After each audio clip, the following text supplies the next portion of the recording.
Hello everyone. Today's class is RBI functions. So it's a continuation video from the last one, and this is what we are going to see.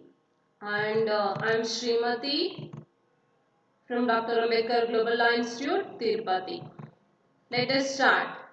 The RBI as agent, advisor and banker to the government. So the RBI acts in a three major role: the agent, advisor as well as banker to the government. How it acts? So the RBI acts as a banker to the government. Which government means to the both the government, central as well as state government, and also financial institutions. Okay, it acts as a banker to the financial institutions like commercial banks, LIC, as well as various subsidiaries and provident funds which has been required by law. So it acts as it. And also the RBI is interested towards the task of managing public debt. So the task of managing public debt, in the sense it has to manage the public debts with various credit facilities, and also issue of new loans. How it is issuing new loans to various sectors, and also auctions. It acts as an and also it performs an auctions for the treasury bills and government dated securities.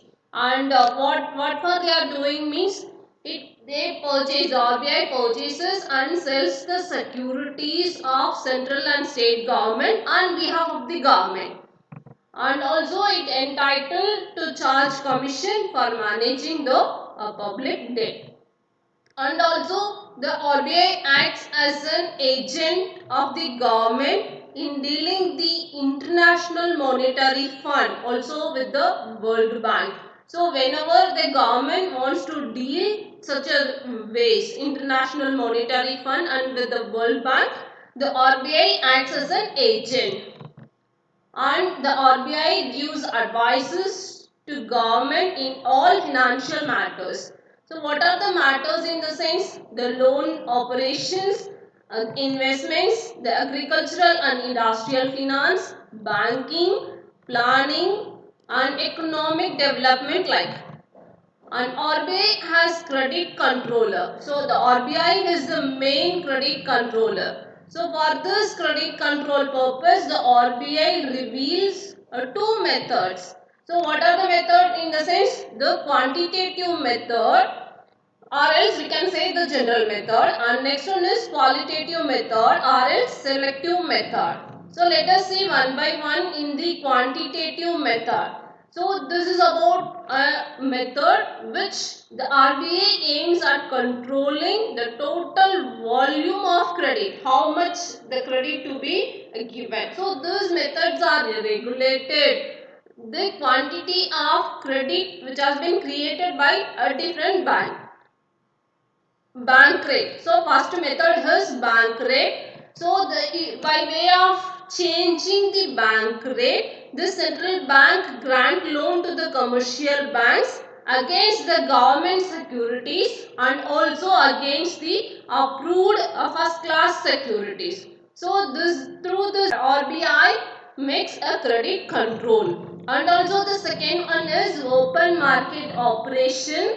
So open market operation, it is not directly with the banks, but it refers to the deliberate and direct buying and selling of securities and bills in the money market by the RBI. This purchase and sale of securities may lead to expansion or contraction of money supply in the money market. So when there is about a changes in the money market, it influences the cash reserves with the commercial bank, and hence the operation control their credit creation power. So through this money market operations and the cash reserve ratio. So as per the Banking Regulation Act, every commercial bank has to maintain certain percentage of its deposit with RBI. That is called credit reserve ratio. So this percentage, CRR percentage can be changed by RBI, and it has the power to change. Only the RBI can change it. And if it increases the CRR percentage, credit creation of bank decreases, and if it decreases, then vice versa. Okay, the CRR percentage can be varied from 3 to 15 percentage. Now it is 4 percentage. And statutory liquidity ratio. So every scheduled bank, as I said, like CRR, the SLR also required to maintain a minimum of 20% of as cash, gold or unencumbered securities of its total demand and time liability. So that is called a statutory liquidity ratio. So why this to be maintained means the bank has to maintain large amount of funds in a liquid form, okay, and also in an approved securities to reduce your capacity to extend the credit to the business as well as industries and also to the public. So this is the reason why it always changes CRR and SLR through the RBI. So it's about acts as an anti-inflationary. And this is about why it changes means accepting the recommendations of Narasimhan Committee in the year 1997. RBI has reduced SLR by a series of steps. That is, SLR is more percentage. So, by an amendment to Section 25 of Banking Regulations Act, in the year 2007, the floor rate for SLR at 25% has been abolished in order to grant a greater flexibility to the RBI.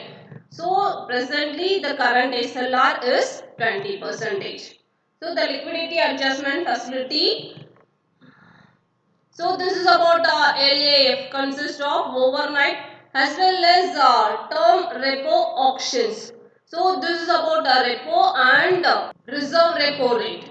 So, you know what is the repo rate and reserve repo rate. So, now and then the RBI gives this repo rate and reverse repo rate. When there is about interest rate at which the Reserve Bank provides overnight liquidity to banks and against the collateral of government and other securities. So, why for this repo rate is given means the aim of this term repo is to help the develop the interbank term money market. So, the bank can set a based benchmark for pricing loans and deposits. They can give more loans and deposit to the customers.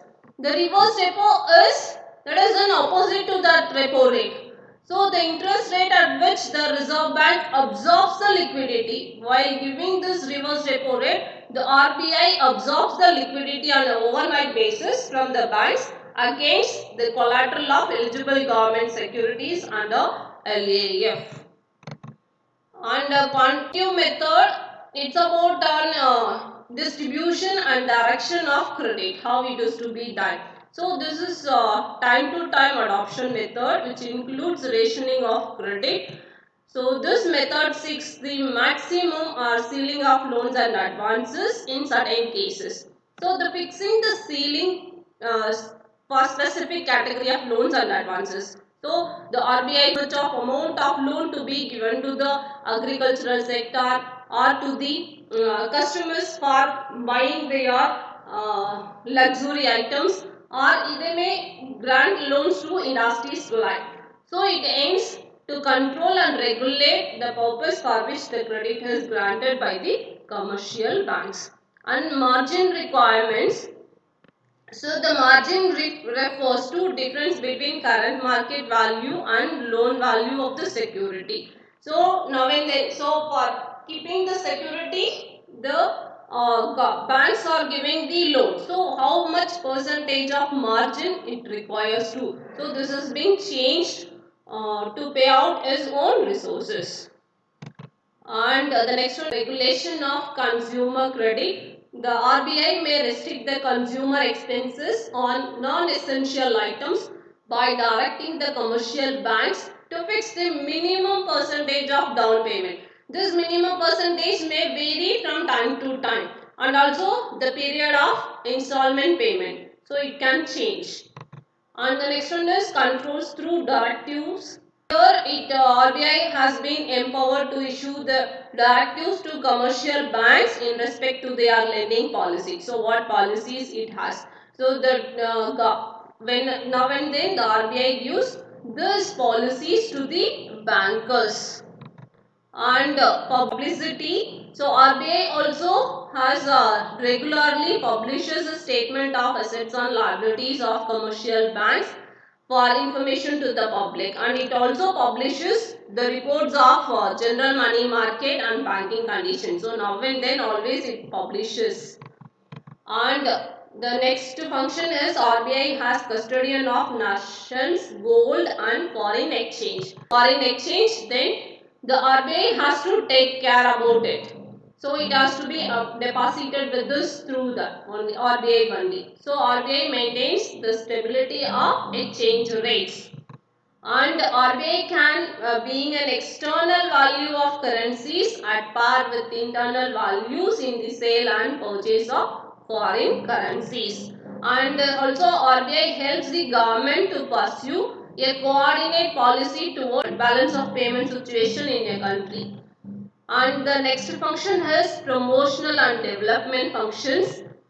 So here RBI makes institutional arrangements for rural and agricultural finance. Example, like an arrangements for the industrial finance.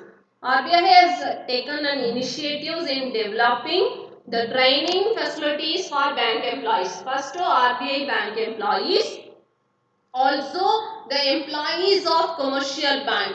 So through different training institutes. And what we have seen is the functions of RBI. Apart from that, there are certain additional powers given to RBI, so which has been given under the enactment of Banking Laws Amendment Act 2012. So what are the powers? Here the RBI has power to supersede the board of directors of banking companies for a period of 6 months. So this period can be extended up to 1 year. And during that period, the RBI can appoint an administrator to discharge the functions of board during that period. Okay, when it is about a suspension. And power to inspect associate enterprises of banking companies, which has been defined under the Act. And also power to regulate acquisition of shares of a banking company and to raise the ceiling of voting rights from 10% to 26% in a phased manner. Different phases. Not suddenly, it should be done in a different phase. And power to grant licenses to the primary cooperative societies to carry on the business of banking under section 22. So these are the functions and powers of RBI. Thank you for listening and supporting.